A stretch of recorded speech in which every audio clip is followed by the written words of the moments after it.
Good morning, this is Mona and this is my morning view. Today, winter edition 2026. Snow is starting to melt. It was pretty warm yesterday. Got up to about 70, I think. So yeah, this side not so much. That side snow starting to melt. Alright, I told you I may not have been on this morning. However, the x-rays were canceled and rescheduled for Thursday. So Thursday may not be a morning view, and depending on the afternoon will depend on whether I have an afternoon view called the morning view. All right, so getting that out of the way, because you're like, wait, I thought you said you weren't going to be on. And here I am. I'm on. Okay, so for those of you who don't know, I upload this video over to YouTube, Mona E. Harrison. It's different than my Facebook profile, Mona E. Harrison. You will see my white face. You will see my white hair, my beautiful face. You know how I get in a rush and I try to say 2 words at once. It's just... Okay, so, yeah, so go over there to YouTube, Mona E. Harrison, and subscribe. Subscribe, like, share, comment, both on YouTube and on Facebook. Helps the algorithm. Yeah, I don't keep track too much of how, you know, all the numbers. I glance at them every now and then, because without doing ads, well, you know, it's up to you guys to get it through. So, so that's where that's at. Yeah, a lot of the people that you see, they pay for a lot of ads. And so, what is getting them to other people is this, and not necessarily the content. Now, yes, this is the R-E-A-L, not the R-E-E-L. It's not polished. I'm out here with the dog, right? That's it. I'm out here with the dog, and the thoughts that are in my head is what I do these views on. And sometimes I have no thoughts in my head until I hit go. And sometimes I have thoughts into my head until I hit go live. And at that time, that thought goes completely out of my brain. Another thought comes into my brain, and then we go from there. That's why they are impromptu. Okay, so today, the sun is shining again. So I'm trying to stay in the shade just to keep myself from being blinded and to keep you guys from being blinded. We are not playing. We're not playing. No. I know you want to play, but we cannot play. I'm sorry. We need to find out what's wrong with your foot first. Okay. She tricks me sometimes. So, you know, some of those times that she took a slip in the ice, I'm wondering if she compensated grabbing her, because her back end is what slipped, but I wonder if she compensated with her front leg. And now it's getting more pronounced. So, yeah. We've brought it up to the vet a couple of times, and finally we're getting x-rays. And at first the vet wasn't going to do x-rays. And then she called back and said, yeah, you know what? Maybe we should do x-rays. So, so I'm happy about that, because that way I can either be rest assured that it's nothing, you know, massive, or that it gets taken care of. So that's where I'm at with her. I didn't like the idea of x-rays because I thought she would have to stay overnight. I thought that they would have to put her out. Turns out they just gotta, you know, mellow her out a little bit. So I'm giving her pills to chill her out, and then she'll get double those pills the day of the x-ray, and she'll be walking out on her own. So there is no overnight stay. There's no putting her under. So that I'm grateful for that, and that should be tomorrow's gratitude, which I may just go ahead and share it again, because I won't be here on Thursday. All right, so what am I going to talk about today? today I'm going to talk about food. I already mentioned it in the comments because this is something I've talked about quite a bit, multiple times. I even did a little, I guess, sermonette, I guess you would call it, for a HEAL group, HEAL, and it was Healthy Eating and Lifestyle. It was some ladies that were all around the same age about. This is about 15 years ago. So, no. It would be about 10 years ago I did that. Because somebody else was leading it before that. And I was not healthy 15 years ago. So, it took, it was 5 years of really rough, healing, really rough, sick journey. And then 10 years ago started my healing journey. It was 10, 11 years ago. Maybe 12. But it certainly wasn't 15. Because 15 I was pretty sick. Alright, so,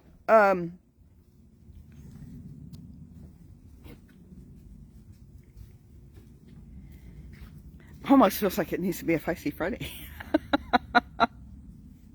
And I am guilty of this. I'm not saying that I have mastered this process, okay? I have not mastered this process. I would probably do very poorly in the Garden of Eden. Eve may have done a whole lot better than I would have done. It's quite possible. Just to let you know.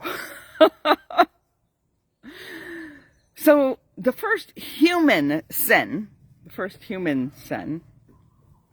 we talk about the pride of life, the lust of the eye, the lust of the flesh, right? We talk about, really, Satan was the first rebellion, right? But it is not Satan's fault that Eve took of the fruit from the center of the tree, from the tree of knowledge of good and evil. Yes, he enticed her with a pretty good sell pitch, only because she didn't know what she had. She looked at what she didn't have. And so, it's nobody's fault. As far as it's our own fault. It was Eve's fault. It was Adam's fault. See, it was through Adam that we lost eternity's life. It was through Adam that we lost the authority and dominion on this earth to the devil, and Jesus had to get it back for us. And now we have to use a power of attorney for that in Jesus' name.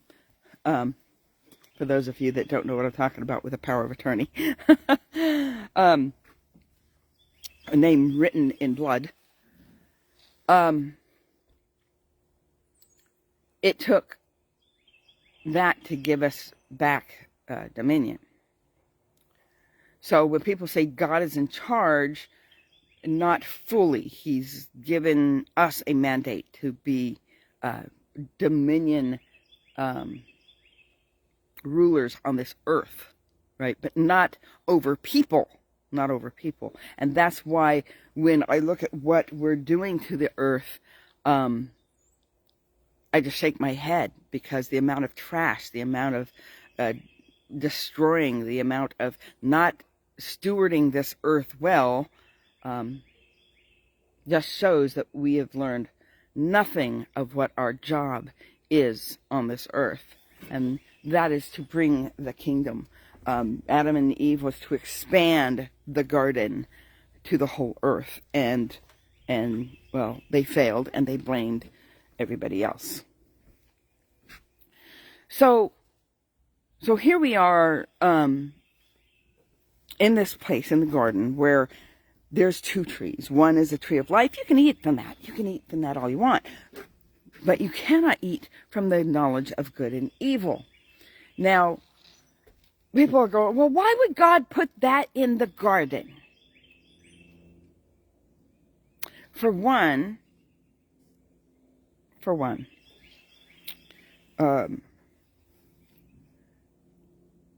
he doesn't want puppets. He doesn't want puppets. There has to be a choice. Otherwise, you're just,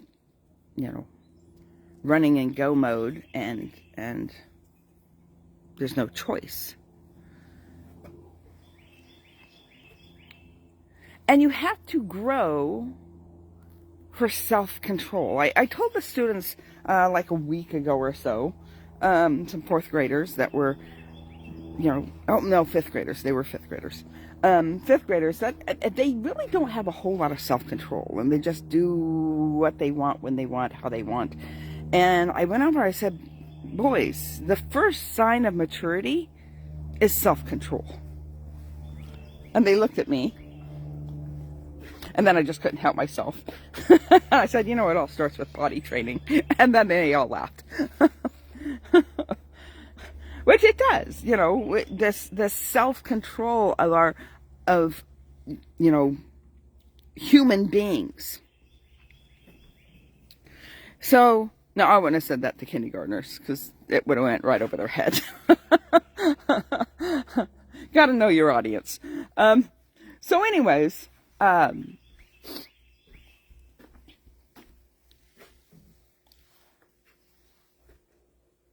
self-control, when you learn self-control, then maturity starts. That's when you can tell whether you are mature or not mature. If you're a mature Christian, you aren't swayed by temptations that would maybe grab somebody who is a younger Christian. And I don't mean age, I mean timeline of when somebody had gotten saved. Somebody who had been saved a year versus somebody who'd been saved, 10 years. You would hope that the person who had been saved for 10 years has more self-control towards temptation. So the tree was actually there, in my opinion, maybe multiple reasons, but for this purpose, of self-control. Knowing how to control yourself. Because self-control, governance of self, is one of the highest governances that you can attain. You can't govern a nation if you can't control yourself. Okay, let's not put current situations into that mix. But yeah, I walked into that one. But in all essence and sobriety in your head, that you should not be able to govern a nation or a city or a street or anything else if you have no self-control. All right. So now we move on. Eve was tempted by the junk food. Tree of life, organic, healthy. Tree of knowledge of good and evil, junk food, GMO, chemically sprayed, Okay, yes, they did not have all that back then, but you see where I'm getting with this, I'm like, here we are, and we're not healthy. We're not a healthy nation. And a lot of it is because of processed foods. A lot of it is because of unhealthy dietary mandates that were given throughout the last, 100 years. The villainizing of fat, the villainizing of butter, the villainizing, here, have this margarine, it's healthier for you. No, it wasn't. It wasn't. Don't eat fat, and then your body starves for things that it needs, some of the nutrients that it needs. It's not letting the crop rest every 7 years like the Bible talks about, because the Bible a lot of times is its rules of of for our best interest, So here you have the crop rotations and the letting the nutrients regain throughout a year of rest, kind of like the year of Jubilee type of thing. So because of that, because we don't let it rest, we disregard God's stuff. You know, He made the earth to where it could do what it needs to do, and the only problem now is we have thorns and thistles because of the curse. So Adam caused the sweat of his brow to curse. You know, this is part of the curse, to have to get through the brambles and I have a lot of them out here. Some of them are blackberry, some of them are raspberry, and some of them are just sticker bushes, and sometimes they look the same, and it's because they're not producing. And they're in the way of spaces where I want to put a garden. And so we have attempted multiple times, and in the heat of the sun and getting poison ivy, and you know, all of that is the curse, right? So so we have means for the earth to provide for us, but we disregard it because we have more modern technology. And then modern technology, as you can tell, is really starting to fail us.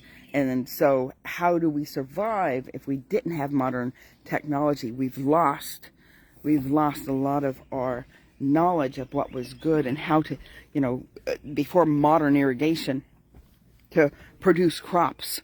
And then, you know, after World War II and the fertilizer, you know, that what they used to make ammunition with, we're not playing. You almost tricked me again. When they used what was used in ammunition is now used in fertilizer, you know, the nitrates and such. So here you are, having to deal with food that is not real nutritious because of all the modern things about farming, and then we have all the processed food that's really easy. You know, we live busy lives. How do we be able to, you know, grow our own healthy food or get healthy food from someone else at a decent price, and then from there make the food. When I was trying to make healthy food, I was still buying food from the store. I wasn't growing it myself, mostly because I have a black thumb. I want to have a green thumb, I really do, but I don't. Black thumb. So I can barely keep houseplants alive, and most of them die too. So there's that. So anyways, so what happened is, we have all this junk available. It's harder when I tried to cook healthy. It took me a long time to cook it, to prepare it, it was very expensive to get all the ingredients, and even then it wasn't all the perfect ingredients. Some of it was I had to do with what was processed because that's what was available.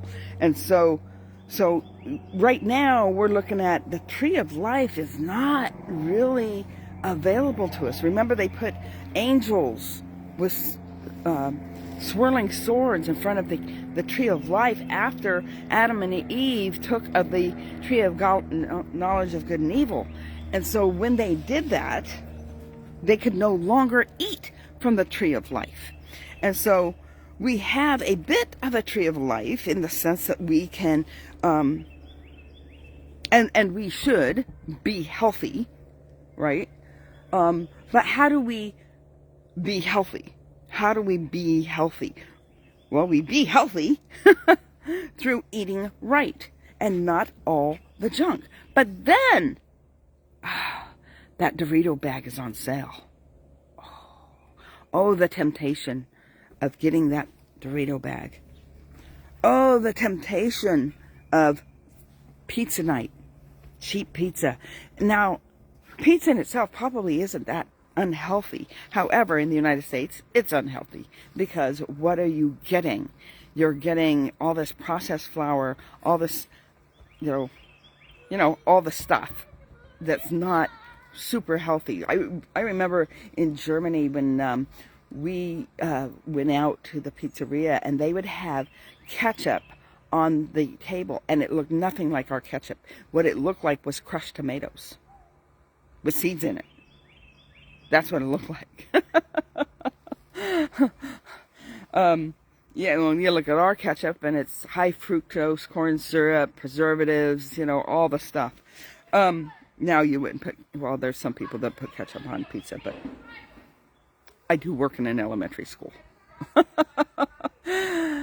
So what happens is you have this temptation of unhealthy food presented before you. And we hit the blame game. Well, it's because good food is expensive. Well, all food's expensive. And what is the expense of being unhealthy? What is the expense of being unhealthy compared to being healthy? And you will find that being unhealthy is way more expensive than being healthy. And then you have, well, I'm in a hurry. We have busy lives. We're just getting home. It's 6 o'clock.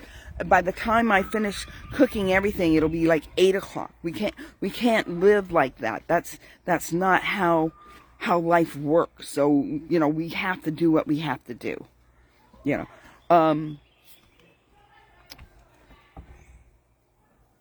Oh, it won't hurt this one time. It won't hurt this one time. Okay. So you get the idea. You get the idea that we have this temptation before us with food.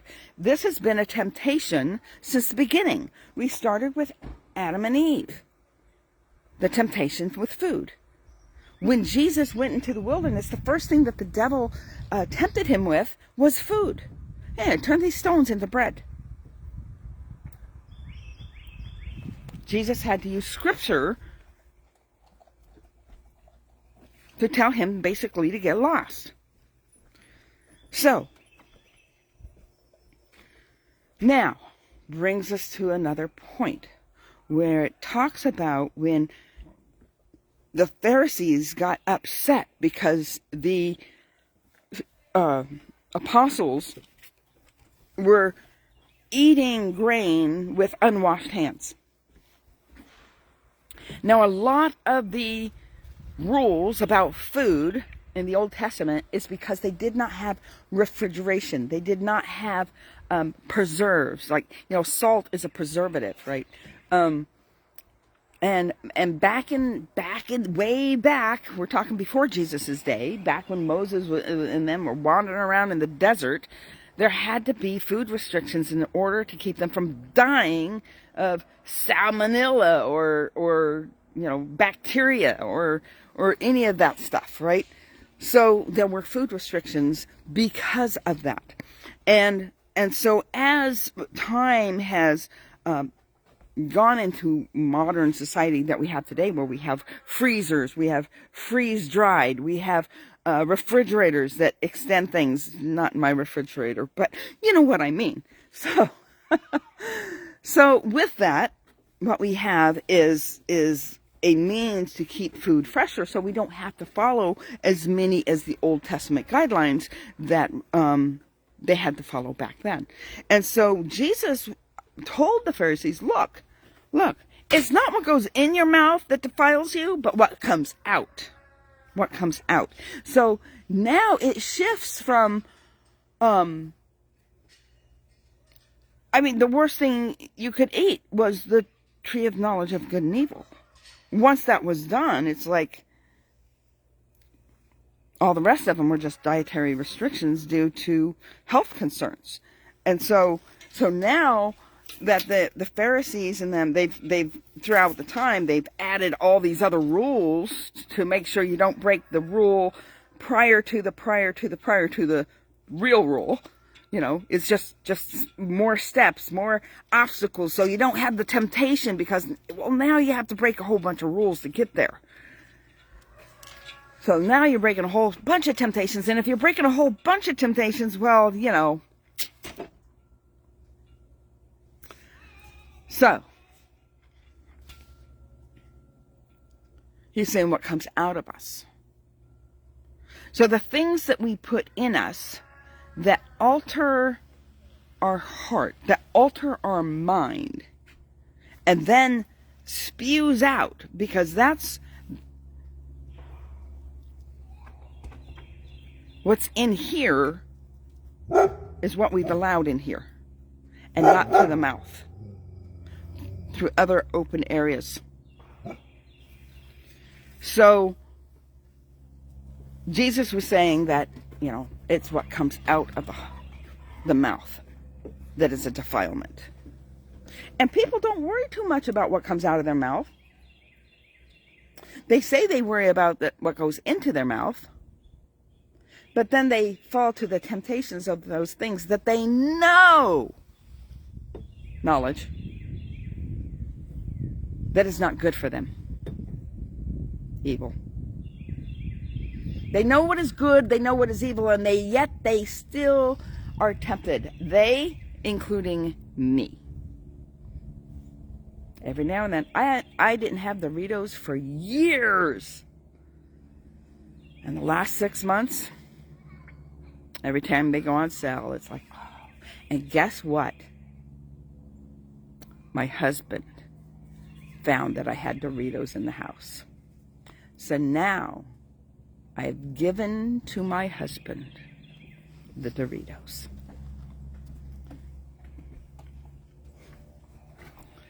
Would we have lasted in the Garden of Eden?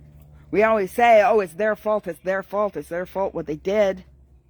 But yet, today, we still suffer from the temptation of food. All right, that's all I have for you today. Make sure you go over to Mona E. Harrison, my YouTube channel, where this video will be uploaded tonight or tomorrow.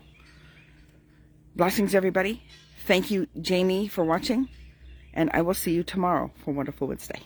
Blessings, everybody.